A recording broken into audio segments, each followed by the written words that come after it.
1989, extremo norte da Rússia, ferrovia, em algum lugar no meio do nada, o trem sacoleja pelos trilhos, levando para casa os trabalhadores do batalhão de construção, cansados, com as mãos calejadas pelo trabalho. No vagão de terceira classe cheira a óleo diesel e carne enlatada barata. A juventude ri, pega os violões, compartilha lembranças do verão no norte, de como viviam nos vagões, de como erguiam paredes e pontes, de como recebiam o primeiro dinheiro de verdade nesses vagões. É fácil acreditar que toda a vida está pela frente.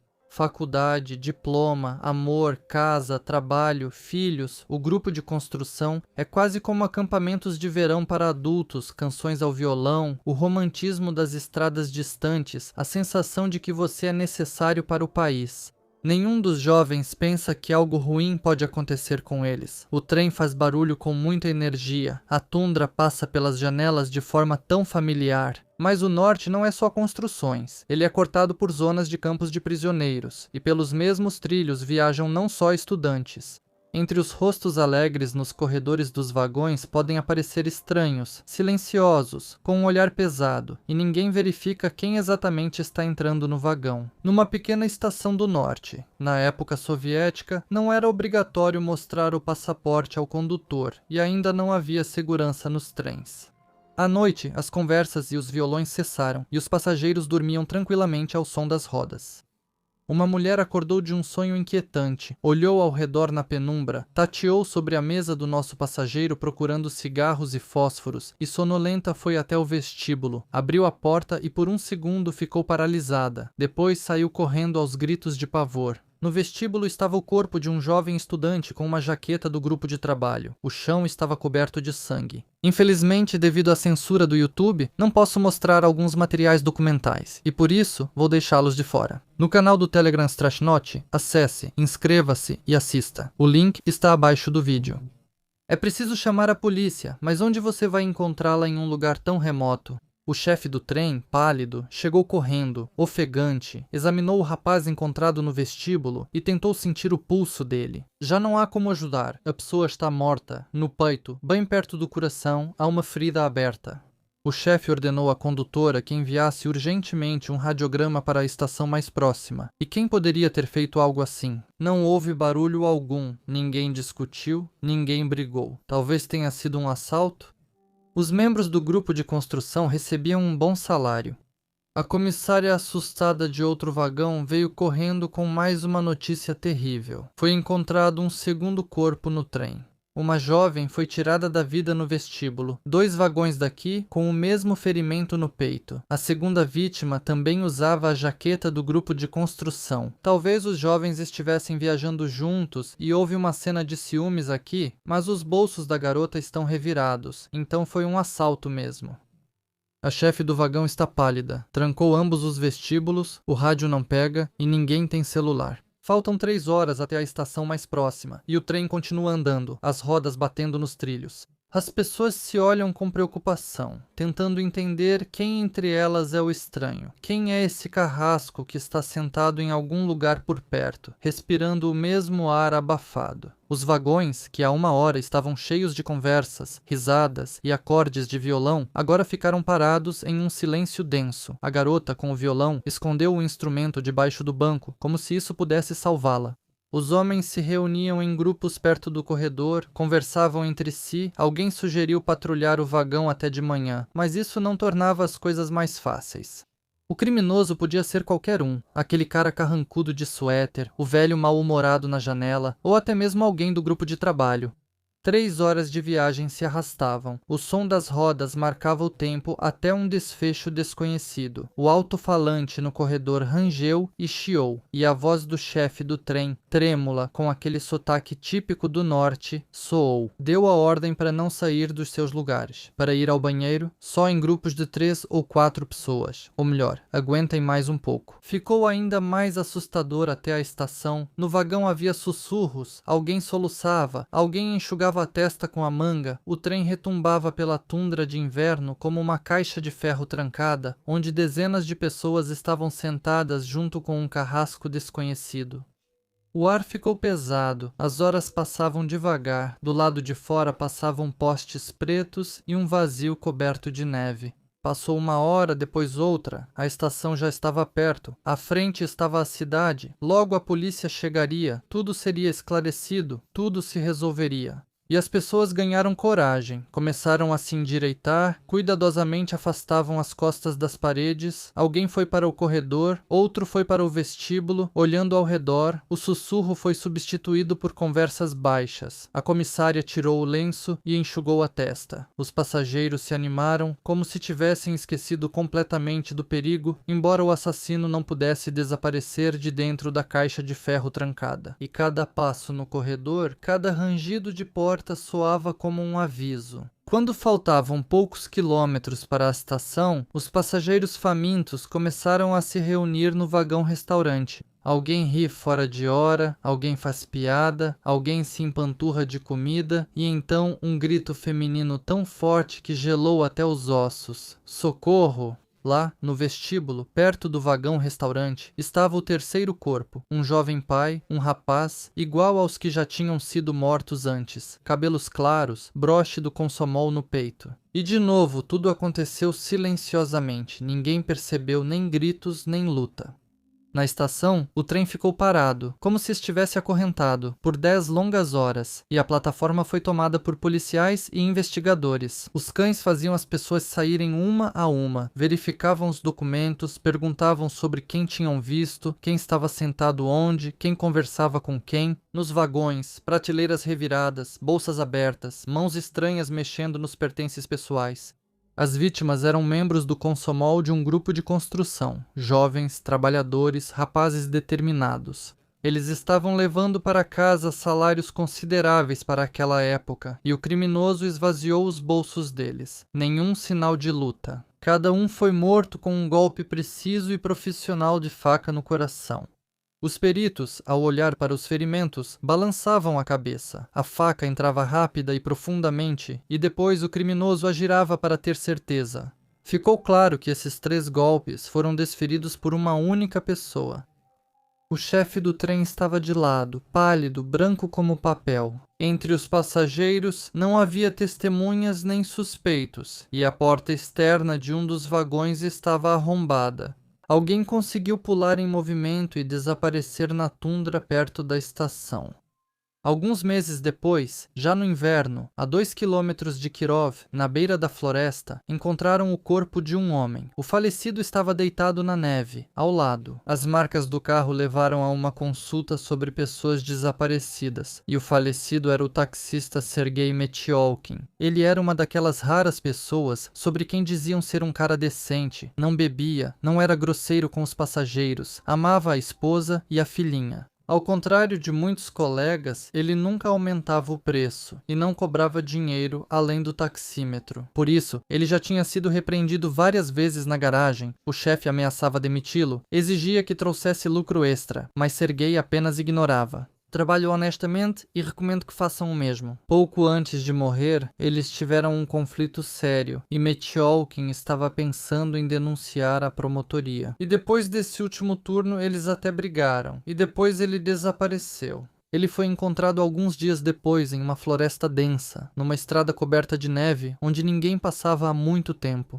O Volga oficial sumiu sem deixar rastros. Dava para ver que Sergei resistiu desesperadamente, mas havia vários agressores. Os peritos falaram em 3 pessoas, um golpe preciso de faca no peito e tudo acabou. Sergei foi assaltado. Não adiantou, eles nem hesitaram em tirar os sapatos velhos do corpo que esfriava e ainda roubaram o carro.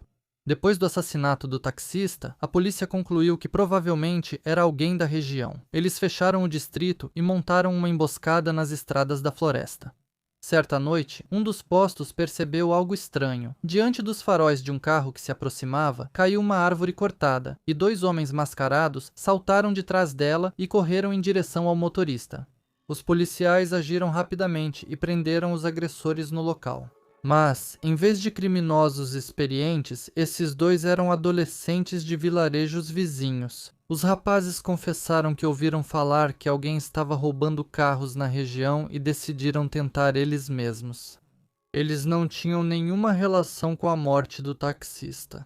A investigação chegou a um beco sem saída. Enquanto isso, os criminosos voltaram a atacar. Naquela noite, o sargento Alexander Kadrin, junto com seu amigo Gennady Sinitsyn, estava voltando para casa depois de um encontro com colegas de trabalho. Kadrin estava ao volante. Ele não bebeu e foi dirigindo. Sinitsyn sentou-se ao lado dele.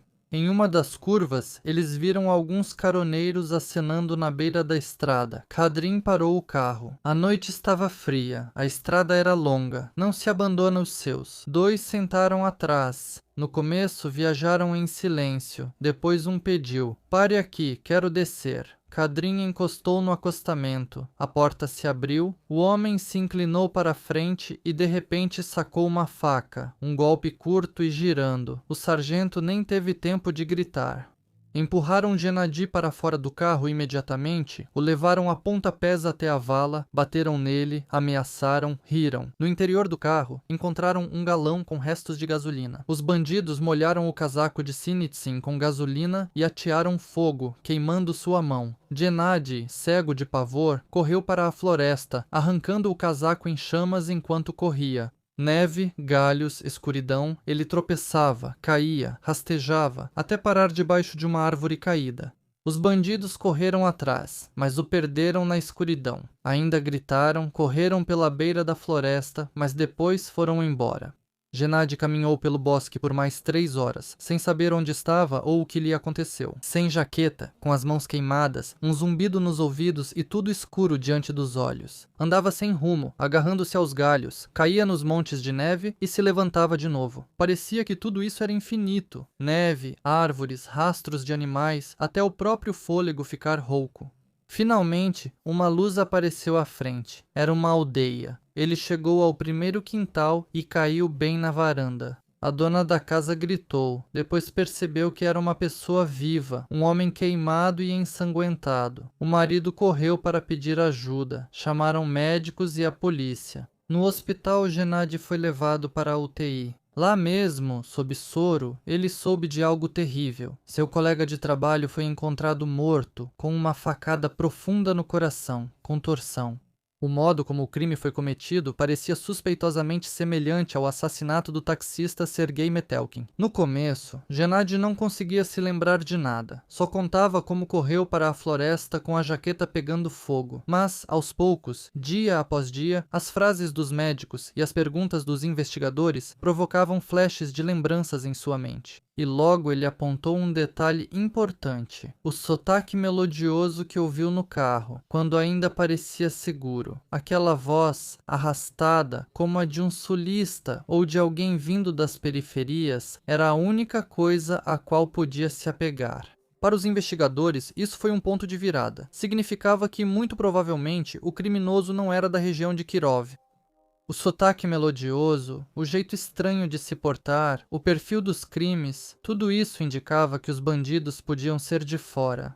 Da delegacia foram enviadas orientações urgentes. Em todo o país, cada história parecida de assassinato, roubo de carros, ataque a motoristas estava sendo verificada. Logo ficou claro que havia mais de uma dezena desses ataques. Tudo era igual. Um golpe preciso de faca com torção, como se fosse um movimento treinado. Vários ataques foram acompanhados de roubo de carro.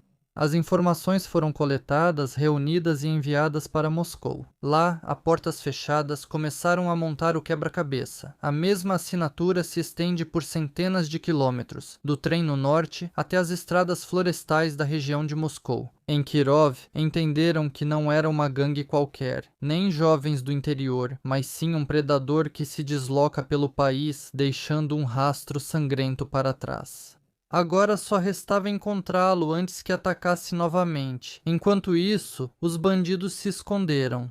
Durante muitos meses, não houve novas pistas no caso. A reviravolta na investigação aconteceu de forma inesperada, quando um dos informantes na colônia passou uma informação. Um novo detento, acusado de abuso, anda contando histórias de que tem mais corpos do que toda a cela junta. O cara queria ganhar respeito entre os companheiros de cela e acabou se entregando. E aí, discretamente, sem fazer barulho, transferiram ele para Kirov e começaram a interrogá-lo. O nome dele era Alexei Dolgov, no fundo do poço da vida, e ele não tinha álibi. Os investigadores agiram com rigor, explicaram que os cúmplices poderiam eliminá-lo como uma testemunha desnecessária, e ninguém nem saberia para onde ele foi. Dolgov ficou pálido. Havia coincidências demais, e então ele confessou. O rapaz contou que participou dos ataques a taxistas. Eles roubavam os carros, levavam para as repúblicas do Cáucaso e vendiam por dinheiro vivo. O chefe era Rinat Kusinov, confiante, astuto, frio, e depois seus irmãos se juntaram a ele. Foi exatamente essa quadrilha, segundo Dolgov, que deixou um rastro sangrento por toda a União. Mesmo após a prisão de Dolgov, um nome ainda era sussurrado: Rinat. Para os policiais, ele era um criminoso experiente, e para os seus, alguém como um chefe e carrasco. Ao mesmo tempo, discutir com ele era perigoso, assim o caracterizavam seus antigos comparsas. Dolgov, que já havia começado a colaborar com a investigação, não escondia. Até mesmo aqueles que roubavam e matavam pessoas, junto com Kusinov, tinham medo dele. Ele podia ficar horas aparentemente calmo e, de repente, explodia em fúria, transformando-se em uma máquina de violência incontrolável. Segundo Dolgov, após um dos ataques, Rinat, como se tivesse perdido a humanidade, pulava sobre o corpo da vítima como um animal e gritava palavras selvagens e sem sentido, parecidas com um grito de guerra. "Carne, carne!" ele gritava. E naquele momento, os outros ficavam arrepiados. As pessoas que estavam por perto viam aquilo e entendiam. É assim que age uma pessoa que gosta da própria crueldade.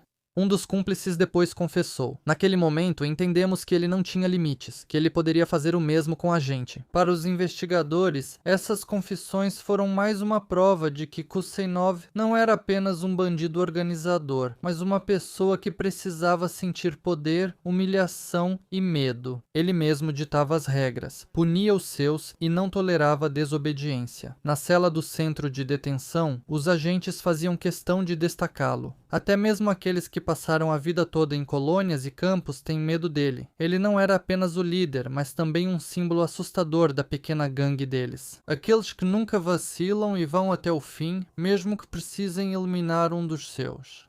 Quando fizeram uma consulta sobre Rinat Kusinov, os investigadores inicialmente não acreditaram nos resultados. O chefe da gangue, experiente e cauteloso, de repente já estava preso por uma besteira. Tudo parecia como se ele mesmo tivesse se escondido. A história da prisão pareceria uma piada, se não fosse o sangue por trás dela.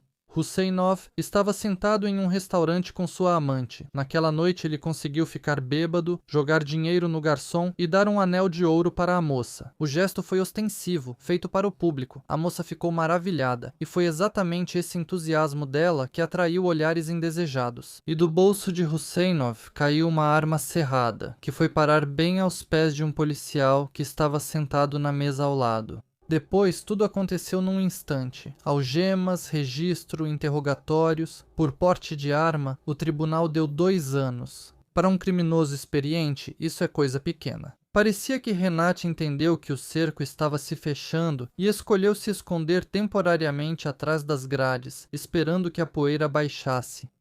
Ele foi levado novamente para o interrogatório. Sentou-se em silêncio, olhando por cima das cabeças dos investigadores, como se nada daquilo tivesse a ver com ele, sem confissões, sem emoções. Ele foi devolvido à cela, mas agora estava sendo vigiado com atenção redobrada. Depois de alguns dias, os agentes conseguiram uma nova pista, um bilhete interceptado. Kusinov o escreveu com uma letra miúda e o enviou para fora da prisão por meio de pessoas de confiança. Saiam imediatamente, o dinheiro será dado pela minha conhecida Tatiana. Antes de partir, dei a ela um grande anel de ouro, que ela use para pagar tudo. Os agentes imediatamente começaram a investigar quem era essa Tatiana. A mulher era casada e tinha uma filha pequena. O romance com Rinat foi uma chama em sua rotina monótona. Presentes caros, encontros secretos, longas conversas. Agora ele a tornava cúmplice na fuga da quadrilha. Antes mesmo que os investigadores descobrissem de qual Tatiana se tratava, pessoas apareceram na porta do apartamento dela. Kuseinova, o anel sobre o qual Rinat escreveu, Tatiana penhorou. Ela foi enganada, deram a ela uma mixaria e ainda exigiram o passaporte. Ela ficou nervosa, mas não tinha outra saída. Alguns dias depois, 3 homens de jaquetas de couro e rostos grosseiros invadiram a porta do apartamento dela. Eles sabiam exatamente onde estavam e o que queriam. Eles a faziam lembrar dos presentes, do anel caro, das noites aconchegantes com Renate. Um deles amarrou o marido de Tatiana ao radiador quente, os outros tiraram a filha adormecida da cama e a jogaram no sofá. O apartamento virou uma prisão. E então, uma campainha toca na porta, forte e insistente. Alguns segundos de silêncio cortante, os bandidos trocam olhares tensos. Os policiais se aproximaram da porta, atrás da qual vinham sons estranhos. Ora o grito de uma criança, ora uma voz masculina áspera. Um dos agentes sussurrou: "Vou fingir que sou o vizinho." Ele tocou a campainha e disse em voz alta: "É o vizinho de baixo. O que está acontecendo aí? Vou chamar a polícia agora." Atrás da porta, ouviu-se um farfalhar. Os bandidos trocaram olhares rápidos. Um pegou uma faca, sibilou: "Agora eu resolvo isso." E o trinco da porta fez um clique. Nesse momento, a porta se escancarou e o grupo de intervenção invadiu o local. O bandido com a faca avançou, mas imediatamente levou uma coronhada no peito e caiu no chão, deslizando pelo linóleo. O segundo foi imobilizado perto do radiador. O terceiro, que segurava a menina, foi jogado para o lado. A criança gritou por alguns segundos e então tudo ficou em silêncio. Os bandidos estavam no chão, mãos para trás, o estalo seco das algemas. Tatiana, pálida, estava encostada na parede, sem acreditar que tudo tinha acabado. As algemas fecharam e a habitual arrogância dos bandidos desapareceu imediatamente. No apartamento estavam espalhados sacos com coisas, envelopes rasgados, correntes de ouro. Negar era inútil. Atrás dos bandidos havia um rastro sangrento, testemunhas, provas materiais, impressões digitais nas armas. Pela primeira vez na URSS, os investigadores realizaram uma nova perícia de rastros de cheiro. Os cães, sem hesitar, identificaram exatamente aquelas pessoas que os agentes acabaram de prender. O rastro de cheiro dos bancos, tapetes e maçanetas das portas coincidia exatamente, não restava dúvida. Foram essas mãos que seguraram a faca. Foram esses sapatos que pisaram o chão perto da vala onde encontraram o taxista. Se você quiser ainda mais vídeos, acesse o Boosty se estiver na Rússia e o Patreon se não estiver na Rússia. Lá você encontrará vídeos exclusivos que não estão no YouTube. Os links estão abaixo do vídeo.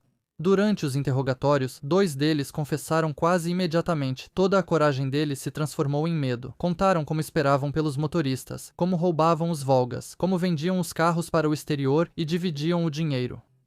Só Husseinov ficou sentado, olhando para o chão e em silêncio, como se nada disso dissesse respeito a ele. Ele mantinha a postura de chefe intocável, enquanto seus comparsas iam entregando cada detalhe das rotas, cada assassinato, cada carro. Husseinov, confiante em sua impunidade, rapidamente encontrou um ponto fraco no centro de detenção provisória. Um dos carcereiros era conterrâneo dele, um sujeito ingênuo e confiável vindo do interior. Husseinov observou, avaliou a situação e percebeu que poderia tentar fugir. Quando o guarda distribuía a sopa, as mãos dos presos, como tentáculos de polvo, dispararam da abertura, agarraram o corredor pelo pulso, apertaram forte os dedos e puxaram o braço dele mais fundo pela janelinha. Husseinov sussurrou friamente: "Ou você ajuda, ou vamos cortar sua mão bem aqui." Ele prometeu que seus parentes pegariam o coitado de qualquer jeito, se ele amarelasse. Encurralado, o faxineiro trouxe serras, desenhou o mapa da prisão e discretamente entregou para Husseinov. À noite, na cela, começou a soar um rangido metálico. Os prisioneiros serravam a grade da janela, cobriam os cortes com miolo de pão e massa preta. Tudo ia bem na fuga, mas um detalhe atrapalhou. Durante uma inspeção surpresa, o agente se inclinou para a janela e sentiu com o dedo migalhas de metal. Olhou atentamente e viu uma fina faixa clara na grade. A fuga foi frustrada. Husseinov foi retirado, revistaram a cela, encontraram serras, o esquema do bilhete, o guarda foi preso e começou uma investigação. Mas Rinat nem naquela hora disse uma palavra. Sentou-se, olhou através das pessoas, como se nada daquilo dissesse respeito a ele, como se ainda estivesse em liberdade e decidisse sozinho quando e com quem falar. Os investigadores já não tinham esperança de que ele fosse falar, até que um dia chegou uma carta de fora. Valentina, sua amiga de longa data, tinha dado à luz. Husseinov ficou muito tempo segurando o envelope fino nas mãos, movendo os lábios enquanto lia as linhas. Depois disso, pela primeira vez, ele próprio pediu para se encontrar com os investigadores. Se querem a verdade, me deixem encontrar com a Valentina e com meu filho. Parecia um conto de fadas, mas eles concordaram. Localizaram a mulher em uma semana, trouxeram-na para o centro de detenção e levaram a Valentina para a sala de visitas com o bebê. Havia vidro, grades, um banquinho, tudo como manda o protocolo. Só que naquele momento, Kusseinov não parecia um bandido, mas sim uma pessoa comum.